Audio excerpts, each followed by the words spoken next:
Hello hello students, आज का अपना टॉपिक ट्रायक। तो ट्रायक का अर्थ ट्रायोड फॉर अल्टरनेटिंग करंट होता है। यह एक कंट्रोल डायक भी कहा जा सकता है, क्योंकि इसमें जैसे डायक में अपन कोई गेट टर्मिनल नहीं होता तो उसको कंट्रोल नहीं किया जा सकता, लेकिन इसमें एक गेट टर्मिनल होता है, इसलिए इसे हम कंट्रोल डायक भी कहते हैं। इसमें दोनों दिशाओं में ट्रिगर किया जा सकता है, मतलब पॉजिटिव साइड भी और निगेटिव साइड भी। अब देखिए इसका सिंबल ये है, इसमें 3 टर्मिनल है, MT1, MT2 और गेट। ठीक है, अब अपन SCR पढ़ चुके हैं, तो ट्रायक को हम 2 SCR को एंटी पैरेलल, एक इस डायरेक्शन में और एक इस डायरेक्शन में जोड़कर और इनके कॉमन टर्मिनल करके बनाया जा सकता है। लेकिन इनके जो गेट होते हैं इनको क्या कर दिया जाता है, एक दूसरे से शॉर्ट करके एक कॉमन पॉइंट निकाल लिया जाता है। तो हम इसके थ्रू भी अपन क्या ट्रायक बना सकते हैं। अब इसकी जो कैरेक्टरिस्टिक देखेंगे, कैरेक्टरिस्टिक सेम टू सेम आप देखेंगे कि जो SCR की ट्रिगरिंग कैरेक्टरिस्टिक है उसी टाइप से है। IG1, IG2, IG3 ये V हो गया, I हो गया। IG3 की जैसे जैसे वैल्यू गेट करंट की बढ़ती जाएगी वैसे वैसे जो ट्रिगर वोल्टेज का मान कम होता जाएगा। ये इसका मतलब ऑन जिस वोल्टेज पे ऑन होता है वो है, मतलब ऑन होने के बाद जो कंडक्शन वाला वोल्टेज है, सॉरी। और ये जब यहाँ पर MT1 धनात्मक है ये ग्राफ उसके लिए, जब MT2 धनात्मक है ये ग्राफ उसके लिए। अब ये तो पता ही है हमको कि ये बाई डायरेक्शनल डिवाइस है, मतलब दोनों डायरेक्शन में इसमें करंट फ्लो हो सकता है। अब इसका उपयोग क्या है, ये लैम्प को नियंत्रित करने में, मतलब स्विचिंग पर्पस में भी इसका यूज़ किया। पंखों की गति नियंत्रण में जो रेगुलेटर आजकल आ रहे हैं, इलेक्ट्रॉनिक रेगुलेटर, उनमें ट्रायक लगा रहता है। ठीक है, चॉपर सर्किट में, AC की फेस कंट्रोल में, मतलब कंट्रोलिंग मेथड में, स्पीड कंट्रोल जो भी मेथड्स हैं उनमें भी हम ट्रायक का यूज़ करते हैं। अब देखिए इसकी कार्य विधि क्या है। कार्य विधि इसको मेनली 4 मोड में ऑपरेशन समझाया गया है। इसमें 4 मोड में इसका ऑपरेशन समझाया गया है।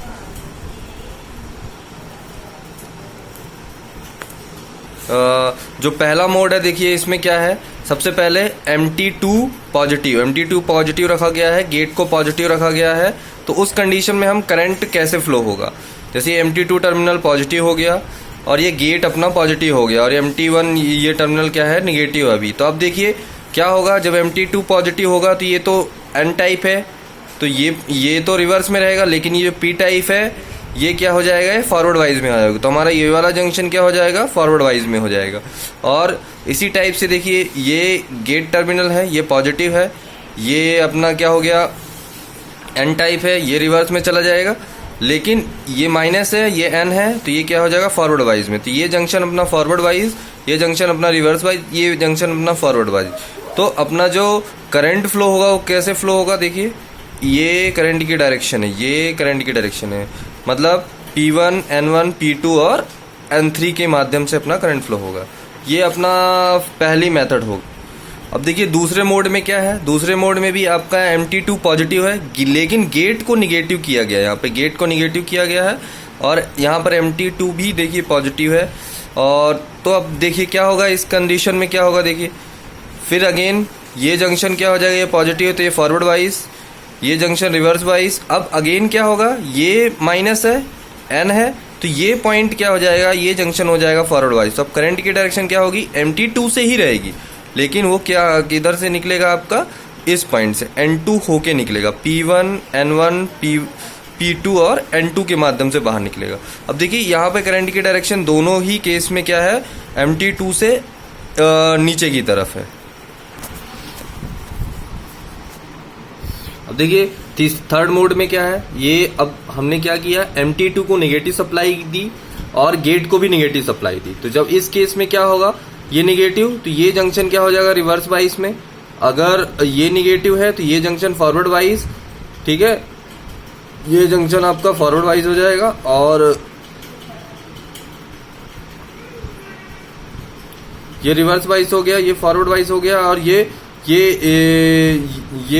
ये पॉजिटिव है, देखिए ये पॉजिटिव, तो ये जंक्शन भी आपका फॉरवर्ड वाइज।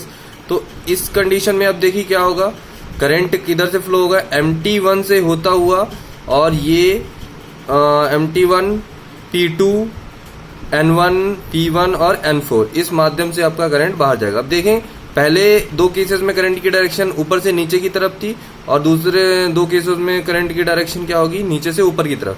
मतलब पॉजिटिव हाफ साइकिल के लिए वो दो केस और नेगेटिव हाफ साइकिल के लिए ये दो केस।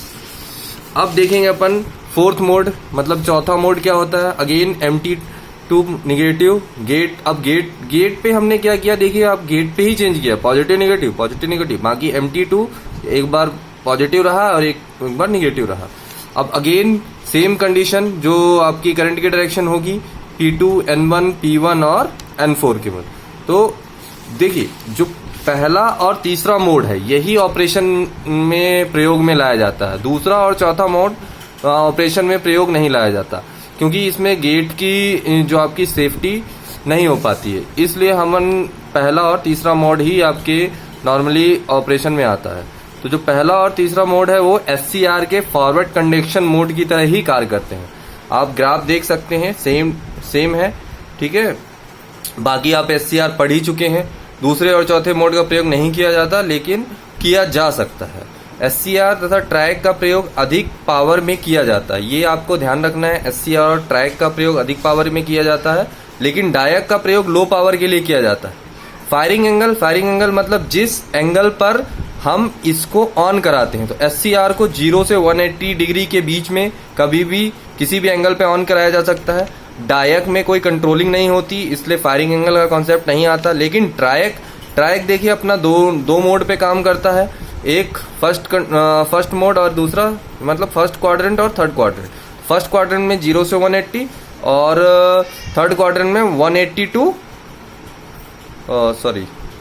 थर्ड क्वाड्रेंट रहेगा 180 टू 270, 180 टू 270, ठीक है।